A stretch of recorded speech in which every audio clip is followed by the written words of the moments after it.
Yun, so ito yung gagamitin natin guys na CPU case, si Dark Flash C285MP. So kulay black naman guys yung pinili ko, ayan, no? Para maiba naman. Tapos sa ibabaw guys, meron po siyang tatlong USB port, isang 3.0, tapos yung kanyang power button nasa ibabaw din. Tapos ayan kanyang harap, tapos yung likod niya guys, ito, yan. Tapos gagamit tayo guys ng CPU fan from Jonesbo na Magic Fan. So pinili ko is 9 pieces, 3-in-1 po siya, ayan. So maganda tong Magic Fan kasi hindi kalat-kalat yung cable niya guys. Sa tatlong pirasong fan, isang cable lang yan, tapos i-connect mo lang siya. So ayun, mas madali siya ikabit, tsaka mas malinis tignan. Tapos gagamit tayo guys ng bagong 24-pin, tsaka 8-pin RGB from Lianli Streamer Plus. Tapos gagamit din tayo guys ng CPU monitor, 2.1 inch yung kanyang sukat. So mamaya pakita ko sa inyo guys kung ano itsura niya.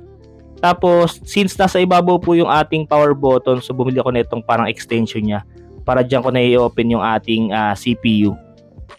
Tapos, mag-upgrade din ako guys ng ating SSD kasi puno na yung aking storage. So, ito bumili ako ng Lexar 2TB SSD. And then, syempre, kailangan natin ng heatsink para sa ating SSD. Ano na yan? Heatsink tapos para may case na siya para malinis tignan yung ating SSD. Tapos guys, bumili rin pala ako ng GPU brace kasi hindi na po tayo mag-vertical GPU since hindi pwede yung vertical GPU sa ganitong case. So from up here para pansalo sa ating GPU. A few moments later.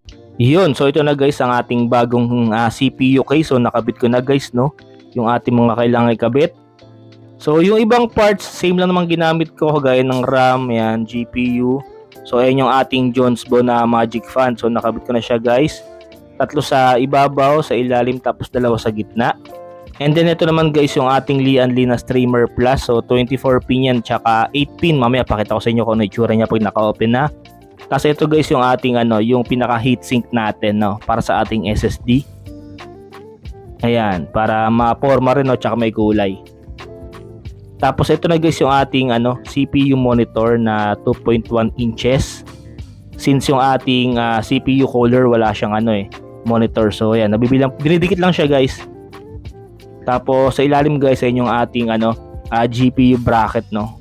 So para hindi mauga yung ating GPU, baga sinasalo niya. And then yung ating CPU cooler din ako nagpalit, goods naman siya, no. So ito yung ating CPU cooler, no, na i4 game. So yan, lang siya, single fan. Tapos ayan, goods pa rin naman. Tapos yung RAM, same lang ang ginamit ko. Ito pa rin yung ating 16 gig RAM. Tapos naglagay pala muna ako ng para dagdag lang din, dagdag aesthetic, yung ating Stormtrooper na diyan na miniature, para ayan, may lang, dagdag angas lang dagdag aesthetic lang sa ating CPU. And then naglagay pala ako ng sticker, ayan, powered by the dark side. So since black red ang ating motif dito sa ating PC, yan. So kulay red na sticker. So tara, try natin. A few inches later.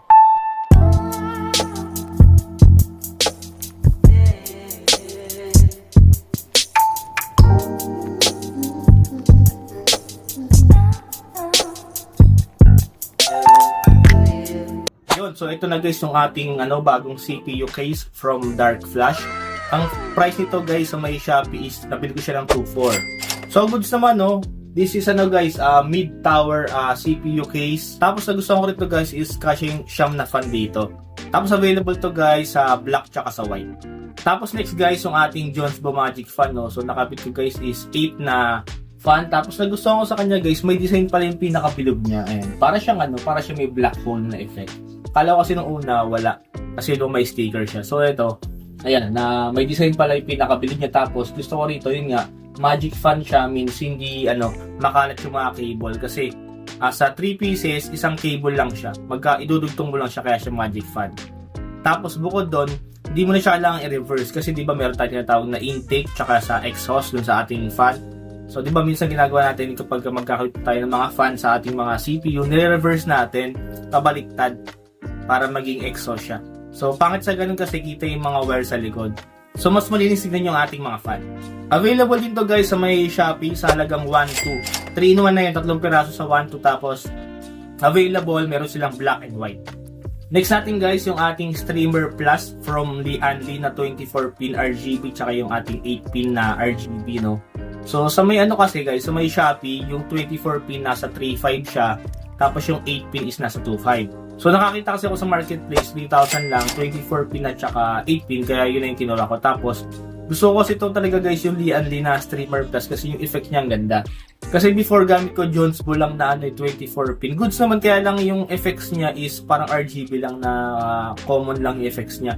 Ito kasi sa Lianli, gustong ko guys yung effects na ganyan. So kaya yun yung pinalit ko sa kanya. So kung interesado kayo guys sa may Lianli, available din po yung sa Shopee. 24-pin 3.5, tapos yung 8-pin is 2.3.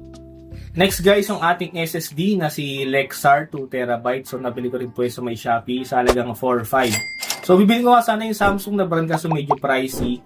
Ito kasing Lexar mas mura. Di bale sa 4.5 kumbaga hindi siya ganun kamahal, hindi rin siya ganun kamura. Sakto lang para sa akin. Tapos gusto din naman kasi branded naman tong Lexar, kaya yun na yung kinuha ko. Tapos yung mga PC games ko, doon ko na lahat nilagay sa may 2TB na SSD. Tapos yung ating SSD, binila ko na rin siya guys ng heatsink, tsaka kumbaga para may case na siya. Mura lang guys, nasa lang siya, 200 pesos Shopee. Pero kung gusto niyo ng may RGB effect, meron din nun. Pagka gusto niyo bilan yung inyong SSD na heatsink tapos naka RGB pa. Nasa 300 lang yun guys sa may Shopee pagka yung may RGB. Next natin guys, yung ating GPU bracket from Uphill. Mura lang to guys, 290 lang para kung yung GPU is medyo mabigat, mas maganda kung lagyan nyo ng GPU bracket para hindi siya mauga or kumbaga may pangsalo siya. So ayan guys, from up here, iba-iba yung kulay niya, may black, may white, may red. So ako rin yung kinuha ko para ayan. Pero sa ating theme ng ating PC setup, black red. Tapos next guys, yung ating CPU monitor, nabili ko rin po sa may Shopee sa halagang 2.6. So gusto ko kasi ito, dati gamit ko guys yung CPU natin, cooler natin is wala siyang monitor. Kasi before lang siya, RGB lang, may design lang. So ngayon, hindi mo na kailangan bumili guys ng iba pang CPU cooler na may monitor. So surprise nga rin ako kasi hindi ko expect na ganyan siya kalinaw, no. Tapos may mga pa siya effects kasi pwede kang mag-download guys ng software.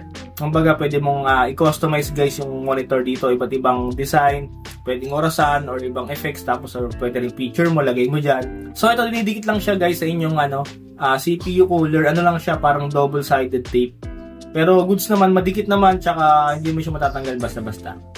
Tapos yung ibang parts, yung motherboard ko, B450M pa rin, di pa rin magpalit. Tapos yung RAM, same pa din, yung Corsair na 16GB. Tapos yung ating GPU na RTX 3060 Ti, hindi ko mapalitan kasi goods pa rin namin performance. So baka papalitan ko niyan guys, baka next year pa.